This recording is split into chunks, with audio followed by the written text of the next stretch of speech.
kami ciptakan manusia sebaik-baik bentuk, ya. Jadi ciptaan yang paling terbaik, ciptaan yang paling mulia itu manusia, ya. Sebaik-baik ciptaan dan bentuk yang dibuat oleh Allah Subhanahu wa taala ketika menciptakan manusia, ya. Karena manusia memiliki dua unsur, ya, jasmani dan juga ruhaninya, ya. Jadi jasmani dan juga ruhani. Allah Subhanahu wa taala berfirman di dalam surah Shad ayat 71 dan 72. Idz qala rabbuka lil malaikati inni khaliqum basyaran min tin. Ingatlah ketika Tuhanmu berfirman kepada para malaikat, sesungguhnya aku menciptakan manusia dari tanah. فَإِذَا سَوَّيْتُهُ وَنَفَخْتُ فِيهِ مِنْ رُوحِي فَقَعُوا لَهُ سَاجِدِينَ. Kemudian apabila telah aku sempurnakan kejadiannya, yaitu manusia, dan aku tiupkan ruh ciptaanku kepadanya, maka tunduklah kamu dengan bersujud kepadanya. Ini yang kita kenal kemudian setelah diciptakannya Adam alaihissalam, Allah Ta'ala memerintahkan kepada makhluk Allah Ta'ala yang lainnya berupa para malaikat untuk bersujud kepada Adam, ihtiraman, sebagai penghormatan kepada Adam alaihissalam, ya. Dan kita mengetahui di dalam sejarah, ya, atau dalam sirah, ketika Allah Subhanahu wa Ta'ala meminta, ya, agar mereka bersujud kepada Adam, ternyata iblis enggan untuk bersujud kepada Adam alaihissalam. Kemudian ia mengatakan ana khairum min, ya, aku lebih baik daripada Adam, ya. Dan bahkan ia mengatakan dirinya lebih baik daripada Adam alaihissalam. Sehingga itulah yang menghalangi dia untuk bersujud, untuk mengikuti perintah Allah Subhanahu wa taala. Oleh karenanya terjadilah upaya penggelinciran terhadap keturunan Adam alaihissalam, ya. Bahkan Al-Quran mengungkapkan ada 3 agenda besar iblis kepada keturunan Adam alaihissalam. Jadi ada 3 agenda besar yang dimiliki oleh iblis, ya, terhadap keturunan Adam, atau yang sering disebut dengan Bani Adam, kepada manusia, ya. Yang pertama yaitu ia ingin menjauhkan manusia dari siratal mustaqim, ya. Laqudanna lahum siratal mustaqim, ya. Jadi keinginannya iblis ingin menggelincirkan manusia, menjauhkan manusia dari jalan yang lurus, dari agama Allah Subhanahu wa taala, al-Islam, ya. Jadi dia berupaya semaksimal mungkin bagaimana manusia keluar daripada petunjuk yang benar, keluar dari petunjuk Al-Quran atau keluar dari petunjuk hadis Rasulullah sallallahu alaihi wasallam. La'aqudanna lahum siratal mustaqim. Ya, sehingga kita setiap salat yang kita minta kepada Allah Subhanahu wa taala terus diberikan hidayah, diberikan petunjuk, kemudahan oleh Allah taala untuk meniti siratal mustaqim. Ihdinas siratal mustaqim. Ya Allah, tunjukkanlah kami jalan yang lurus. Ini yang terus kita minta. Ini yang terus kita minta kepada Allah Subhanahu wa taala, supaya kita terus untuk dibimbing untuk meniti jalan Allah Subhanahu wa taala yang Allah taala ridai. Minimal kurang lebih 17 kali kita mengucapkannya setiap kita salat. Ya, di 5 waktu kita salat itu 17 kali kurang lebih kita meminta kepada Ta'ala, ihdinas siratal mustaqim. Dan kita semua memintanya. Orang-orang mukmin memintanya, al-anbiya meminta juga kepada Allah Ta'ala dengan kalimat yang terbaik ini, ihdinas siratal mustaqim. Betapa besarnya hidayah yang kita harapkan, betapa besarnya nikmat hidayah iman dan Islam yang Allah Ta'ala berikan. Sehingga itu yang kita minta setiap saat, ihdinas siratal mustaqim, ihdinas siratal mustaqim.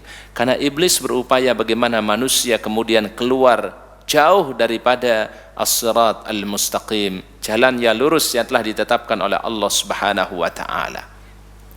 Ini misi yang pertama iblis kepada keturunan Adam alaihissalam. Kemudian misi yang kedua itu adalah thumma la'atiyannahum min baini aydihim wa min khalfihim wa an aymanihim wa an syama'ilihim, ya. akan menggelincirkan manusia, mendatangi mereka dari bagian depannya, dari bagian belakangnya, dari sebelah kanan dan dari sebelah kiri mereka. Ini yang mereka upayakan, ya. Nah, oleh karenanya sahabat Ibnu Abbas radhiyallahu anhuma ketika memberikan penjelasan apa yang dimasukkan dengan iblis mendatangi manusia dari depan, ya, mendatangi manusia dari belakangnya, dari sebelah kanan dan dari sebelah kiri, maka sahabat Ibnu Abbas mengatakan tafsirannya adalah diganggu atau digoda dari bagian depan itu maksudnya adalah manusia dibuat tidak yakin terhadap kehidupan akhirat. Jadi diupayakan di dalam hati manusia keraguan tentang kehidupan setelah dunia ini. Dibuat manusia tidak yakin ada kehidupan setelah kehidupan dunia, ya. Jadi dianggap kehidupan itu hanya dunia, ya. Jadi dianggap hidup itu hanya di dunia saja, tidak ada kehidupan yang ada setelah kehidupan dunia ini.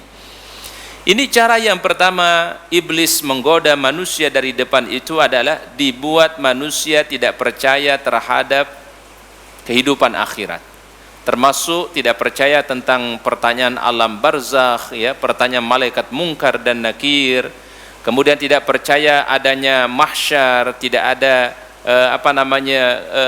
tidak percaya mereka adanya kehidupan setelah akhirat. Jadi setelah kehidupan dunia di akhirat dianggapnya adalah dunia inilah kehidupan kita, ya.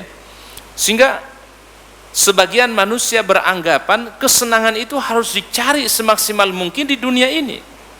Dia tidak pernah berpikir ternyata setelah dunia ini ada kehidupan yang lebih hakiki, itu kehidupan akhirat, ya. Oleh karenanya ketika seorang sahabat, ya, bertanya kepada Nabi sallallahu alaihi wasallam, mata sa'ah, ya, kapan terjadi hari kiamat, maka Rasulullah sallallahu alaihi wasallam tanya, maza a'datta laha, ya. Jadi apa yang engkau telah siapkan, ya, untuk kehidupan setelah dunia ini? Maka sahabat itu mengatakan, hubbulillahi wa rasul, aku cinta kepada Allah dan cinta kepada Rasulnya. Maka beliau mengatakan, anta ma'aman ahbabta, kalau begitu engkau akan bersama orang-orang yang engkau cintai. Jadi iblis berupaya bagaimana manusia tidak yakin terhadap kehidupan akhirat atau kehidupan setelah kehidupan dunia ini. Nah, sehingga fenomena ini sekarang terjadi, ya, di tengah-tengah masyarakat terjadi. Ada orang yang berkeyakinan tidak ada kehidupan setelah akhirat, ya, tidak ada pertanyaan di alam kubur, tidak ada pertanyaan dari malaikat mungkar dan nakir. Padahal itu semua adalah merupakan hal yang gaib, tapi bagi orang yang beriman harus meyakininya dengan seyakin-yakinnya. Alladzina yu'minuna bil ghaib. Ya. Kemudian yang kedua, sahabat Ibnu Abbas mengatakan yang disebut dengan didatangkan atau mereka mendatangi manusia dari bagian belakang itu adalah manusia dibuat sibuk dengan urusan dunia sehingga dia tidak sempat untuk memikirkan bekal menuju kehidupan sesungguhnya. Ya, jadi disibukkan, ya, dengan urusan-urusan dunia, disibukkan dia dengan aktivitas dunia sampai-sampai dia lupa untuk ibadah kepada Allah Subhanahu wa taala. Ini digoda dari bagian belakang kata Ibnu Abbas, ya. Jadi kalau untuk urusan dunia dia semangatnya luar biasa, tapi untuk urusan akhirat tidak punya semangat. Untuk urusan dunia begitu dia korbankan waktunya, korbankan hartanya, tapi untuk kepentingan agama Allah taala tidak mau dia memikirkannya. Tidak mau dia untuk berfikir untuk kebaikan agama Allah Subhanahu wa taala. Ini berarti adalah digoda dari bagian sebelah belakangnya. Jadi disibukkan, ya, waktunya habis untuk dunia, habis untuk kesenangan dunia, tapi lupa untuk ibadah kepada Allah taala, lupa untuk berzikir, lupa untuk salat, lupa untuk ibadah kepada Allah taala. Padahal Allah taala ciptakan kita semua dalam kehidupan ini tidak ada lain hanya untuk penghambaan kepada Allah. Wa ma khalaqtul jinna wal insa illa liya'budun. Kemudian digoda manusia dari bagian sebelah kanan itu maksudnya kata Ibnu Abbas adalah manusia dibuat ragu, ya, muncul keraguan, muncul syak, ya. Orang yang sudah wudu kemudian muncul keraguan-raguannya, apakah wudunya masih ada atau sudah batal. Di tengah sholat terkadang, ya, baru dapat beberapa rakaat muncul keraguan, ini berapa rakaat, 2 rakaat atau 3 rakaat. Keraguan-keraguan seperti inilah itu dimasukkan oleh iblis di dalam hati manusia, ya.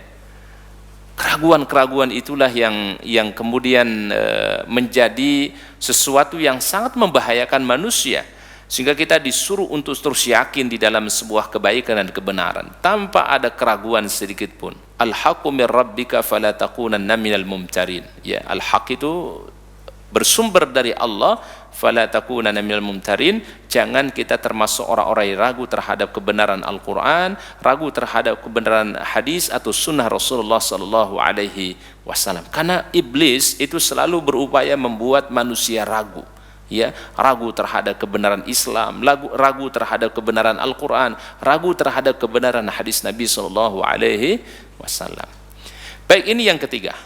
Yang keempat, kata Ibnu Abbas radhiyallahu anhuma, yang disebut dengan digoda dari sebelah kiri, yang disebut oleh beliau adalah asyahawat, yaitu manusia ya digoda melalui syahwat, ya.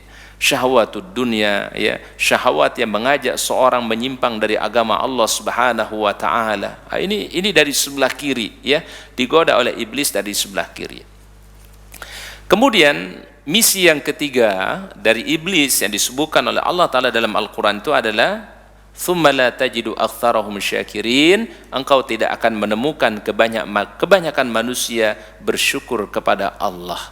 Jadi iblis berupaya gimana manusia kufur terhadap nikmat Allah, tidak mensyukuri nikmat Allah, ya. Karena iblis tidak kepingin kalau manusia itu bersyukur kepada Allah, menghargai nikmat Allah, menggunakan nikmat itu dalam kebaikan. Sehingga barometer nikmat itu adalah berkah atau tidak, adalah apakah nikmat itu menjadikan kita lebih dekat dengan Allah atau nikmat itu menjadikan kita semakin jauh dari Allah Subhanahu wa taala.